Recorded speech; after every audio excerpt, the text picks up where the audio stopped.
Congratulation football টিমকে। তারা সাফ চ্যাম্পিয়নশিপে নেপালে কাঠমান্ডুতে নেপালকে হারিয়ে চ্যাম্পিয়ন হয়েছে। দেখেন, এর আগেই ইন্ডিয়াকে সেমিফাইনালে হারিয়ে টাইব্রেকারে তারা ফাইনালে আসে। এখন তারা 4-1 গোলের ব্যবধানে বাংলাদেশ চ্যাম্পিয়ন হয়েছে, সাফ চ্যাম্পিয়ন।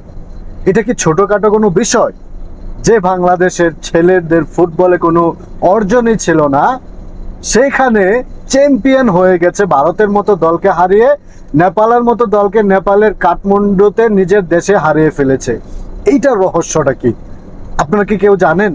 যে বাংলাদেশ এত ভালো কেন সাফল্য পাচ্ছে? কিছুদিন আগেও, 2 দিন আগেও বাংলাদেশের ক্রিকেট টিম পাকিস্তানের মতো দলকে পাকিস্তানের মাটিতে 10 উইকেটে হারিয়ে দিয়েছে। 10 উইকেটে।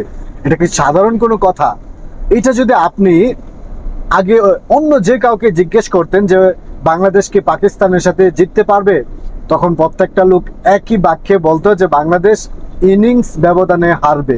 কারণ বাংলাদেশে যেই ক্রিটিক্যাল টাইম সময় যাচ্ছিল, যেই সমস্যা হচ্ছে বাংলাদেশে, বন্যা পরিস্থিতি, কিছুদিন আগে ছাত্র আন্দোলনে হাজার হাজার মানুষ মারা গিয়েছে, এখন বন্যাতে মানুষ, শত শত মানুষ মারা যাচ্ছে, লক্ষ লক্ষ ফ্যামিলি এখন আশ্রয়হীন। তো এই যে এত কষ্টের মাঝেও যে বাংলাদেশ এখন সাফল্য অর্জন করছে বা জিততে পারছে, এটা কিসের জন্য বলতে পারেন? অনেকেই আন্দাজ করতে পারছেন যে কিসের জন্য বাংলাদেশ এত ভালো ভালো সাফল্য পাচ্ছে। এটা আমার যতটুকু ধারণা বা আমি যতটুকু বুঝি, যে বাংলাদেশ যে এখন দ্বিতীয়বারের মতো স্বাধীন হয়েছে, এই স্বাধীন চেতা বাংলাদেশ যারা কিনা যে কোনো মুহূর্তে যে কোনো পরিস্থিতিতে তারা ঘুরে দাঁড়াতে পারে, এই সক্ষমতাটা মনে হয় যে বিশ্বের যে কোনো দেশ থেকে বাংলাদেশের মানুষের সব থেকে বেশি।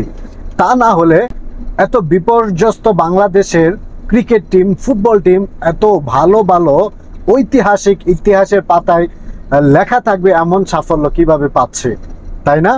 এটা বাংলাদেশ স্বাধীন হয়েছে এবং এখন তাদেরকে স্বাধীনভাবে খেলতে দেয়, সেই জন্যই তারা এখন ভালো পারফরমেন্স করছে, নিজের দেশের জন্য খেলছে, নিজের দেশের মানুষের জন্য খেলছে, যেই জন্য এখন প্রত্যেকটা জায়গাতেই বাংলাদেশ সাফল্য পাচ্ছে। আশা রাখি ভবিষ্যতে তার থেকে বড় বড় সাফল্য অর্জন করবে এবং বাংলাদেশের মানুষকে খুশির জোয়ারে ভাসাবে এই ক্রিকেট টিম, ফুটবল টিম। আশা করছি।